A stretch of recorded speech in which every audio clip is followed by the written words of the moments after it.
Sa YouTube channel ni Ronald Carvalho ay naging panauhin ang mahusay na character actor na si Mon Confiado.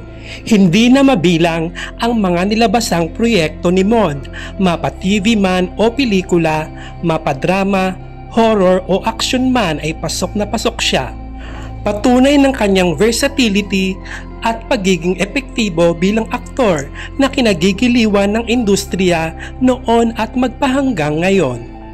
Isa sa mga naitanong kay Mon sa programa ni Direk Ronald ay kung sino ang mas magaling na aktres kina Nora Aunor at Vilma Santos. Diretso at walang kagatol-gatol na pinili ni Mon si Nora at dinipensahan niya ng buong kumpiyansa kung bakit para sa kanya ay mas magaling ang superstar at national artist kaysa sa Star for All Seasons. Narito ang sagot ni Mon Confiado.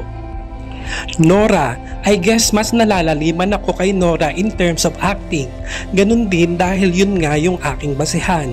Si Vilma kasi ang ganda niya so parang nalilimita ako doon. So kahit parang ang galing din niya, napakahusay din naman talaga ni Vilma Santos. Pero dahil sa ganda niya, si Vilma pa din yung nakikita ko.